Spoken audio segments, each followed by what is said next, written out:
À La Rochelle, et je vais vous présenter, dans la mesure du possible, car ils sont souvent indisciplinés, nos navigateurs de la collection Petite Plaisance.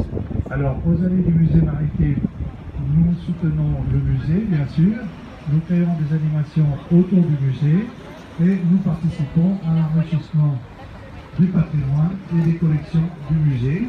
C'est ainsi que nous faisons naviguer le Josua, que nous perpétuons la tradition des chants marins que vous venez d'écouter grâce aux accordéonistes, et nous organisons des conférences, enfin, etc., etc. Nous avons pas mal d'animations, et parmi les activités les plus remarquables que nous avons lancées ces derniers temps, il y a la restauration du Damien, que vous pourrez voir au Grand Pavois, où nous allons faire la mise à l'eau en grande cérémonie en principe.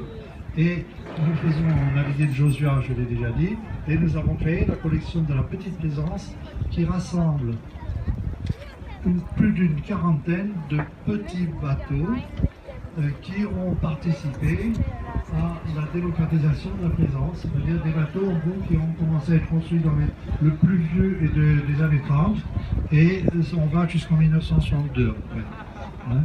Et donc je vois les bateaux en question qui arrivent. Alors là, pour l'instant, vous voyez arriver la SNSM. Derrière, vous voyez arriver Majola. Ça, c'est l'équipage qui a dirigé les régates qui se sont déroulées hier et aujourd'hui. Des régates donc, qui concernent tous ces bateaux de collection. Derrière, le bateau du Yacht Club Classique, et puis derrière encore un bateau du musée maritime qui est la petite vedette d'amiral le Dupéré.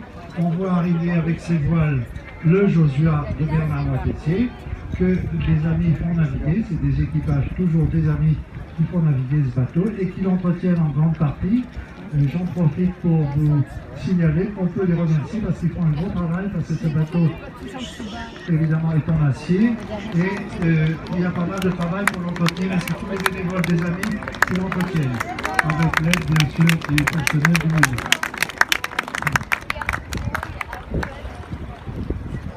Le Josua est aussi classé au niveau historique.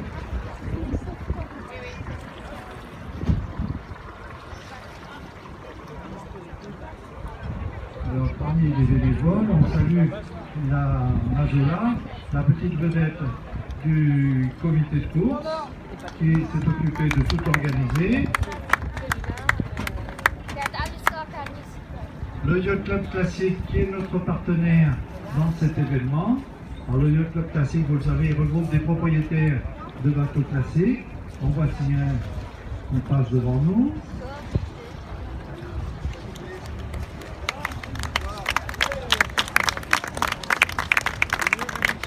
Évidemment, les Yacht Club Classiques restaurent principalement des bateaux, des yachts, comme on dit. Bon, alors que nous, on est aussi chargé de restaurer des petits bateaux populaires. Les plus célèbres d'entre eux, pour le bon rien.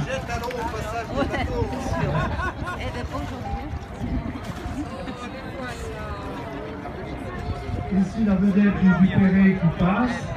À l'avant, c'est notre ami Bernard. C'est pas un amiral du tout, mais bon, c'est quand même notre amiral de cœur. Et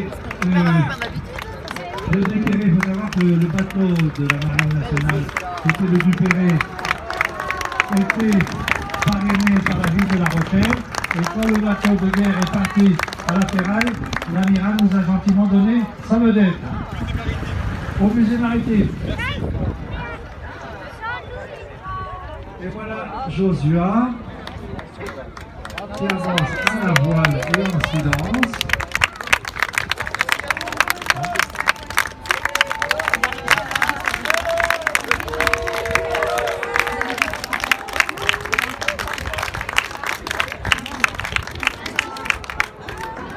Josua qui, comme vous le savez, a fait une fois le tour du monde et qui continue à naviguer 150 jours de navigation par an.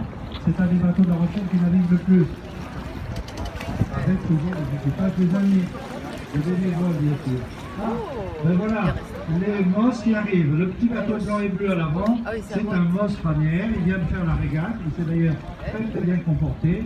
C'est un bateau qui date de 1950, qu'on vient de restaurer. Et pour parler de bateau, on est super content de voir naviguer parce que ça fait longtemps qu'on le restaurait et de voir à l'eau, c'est bien. Derrière, nous voyons un Moss à l'arrière, qui est un des premiers Moss construits en plastique, comme on dit. Derrière le Moss Europe, très célèbre, le rouge et blanc, qui gîte dangereusement. Mais je vois aussi le barreur est un expert de faire les lettrages, à moins qu'il fasse exprès de faire le clown. Et derrière, son frère, qui est alors le blanc et rouge, qui suit derrière, est un Moss Nantais. C'est un des premiers Moss. Il date de 1945. Attention, respect. Et derrière, une curiosité technologique, c'est un Moss Bouget. En 1948, on a commencé à construire des petits bateaux en alu, ce qui est évidemment extraordinaire. D'ailleurs, ils se sont très bien conservés. Et juste derrière suit Barré Barbeminic, son petit frère, qui a la particularité, encore plus rare du point de vue technique, d'être en forme. Ça veut dire avec une coque ronde, ils n'ont pas une coque à bouchage.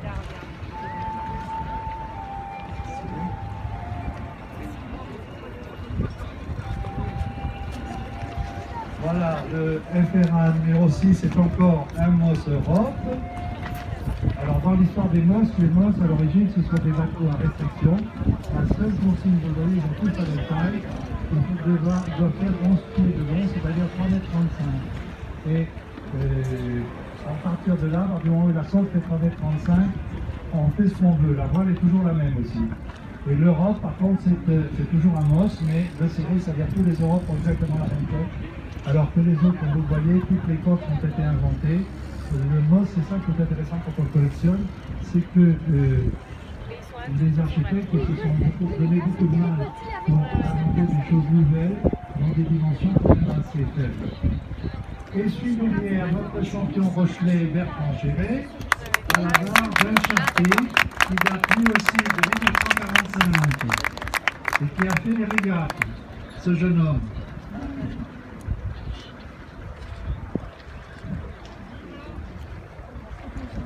Suit derrière un autre Charpie de 7 carrés,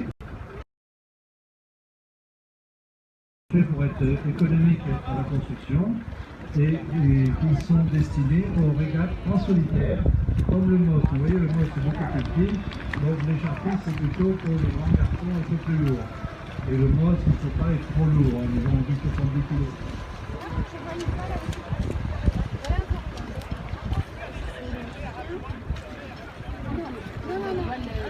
Alors là, comme vous avez vu, ils sont rentrés aux ventes arrière.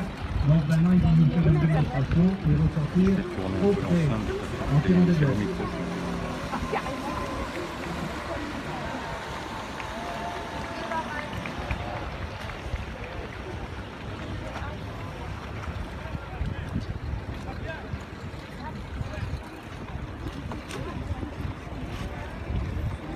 Alors, quand vous viendrez, ce que je vous invite à faire, visiter notre collection au musée maritime. Ah oui, bon. Effectivement, c'est difficile. C'est nos ramures roi des mers. Et donc, mais ils sont tous habiles. Je disais donc que si vous venez au musée maritime, vous pourrez voir toute cette collection et les bateaux qui sont exposés dans le grand hall. Je signale que nous avons 70 bateaux dans la collection, dont 41 qui sont placés, inscrits au monument historique, qui sont d'ailleurs presque tous là. Enfin, non pas tous, mais une bonne partie est là. Alors, celui qui passe fièrement, c'est un caneton au bain qui a fait la régate avec un équipage de choix, puisque c'était Claire et Jean-François Fontaine qui étaient à la barre et aux commandes.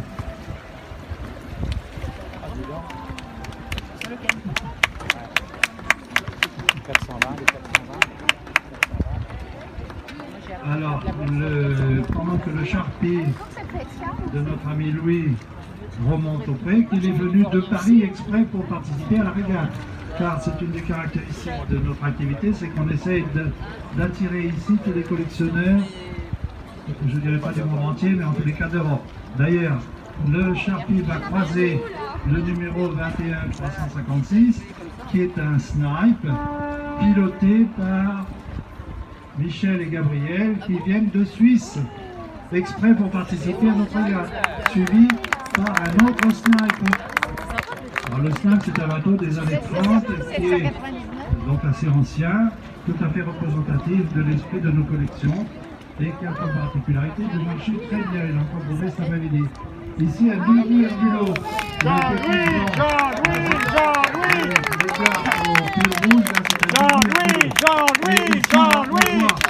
le bateau rouge et blanc, numéro 252, la dame qui est à l'avant, je vous ai parlé d'elle tout à l'heure, c'est la présidente, notre présidente bien-aimée, les amis du musée maritime.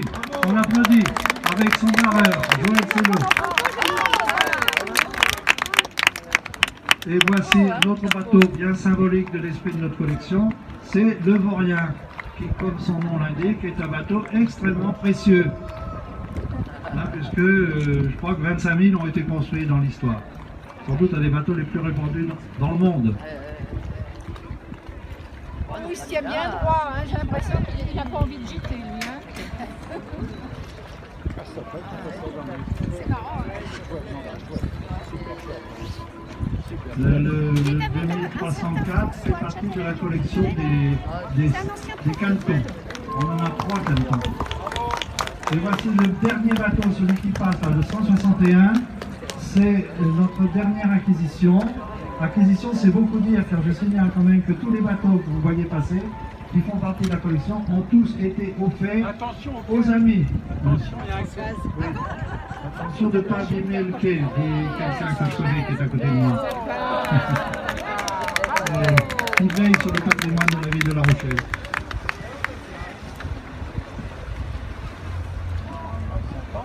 Encore un petit Vaurien, verni, tout joli, bien restauré par les amis du musée. Tous ces bateaux, sont pas tous, parce qu'il y a des bateaux invités, mais sur les 32 bateaux qui ont participé à notre manifestation, il y en avait 15 qui appartiennent à la collection et 17 qui étaient des bateaux amis qui sont venus nous soutenir. Oh, il est beau aussi celui-là. Ici, le F2, FD, c'est un Flying Dutchman, numéro 33. C'est un bateau de course, un bateau qui a longtemps servi pour les Jeux Olympiques. Bateau olympique. Et derrière suit le Fireball, qui est un bateau qui est pas tout jeune, de conception, mais qui, quand il est sorti à l'époque, était tout à fait révolutionnaire et qui marche comme une bombe. Et avec le Flying Dutchman, ils se sont bien talonnés toute la journée. Voilà, le Dupéré est manœuvré par l'équipage du musée maritime. C'est bien. Fabien, oui, Fabien qui a été Fabien, un des acteurs de l'équipe technique du musée maritime. Et voilà, Serre Coulten qui nous fait une démonstration avec le canton Aubin. Avec des voiles jaunes, hein. Oui, très joli bateau. C'est une vraie pièce de collection.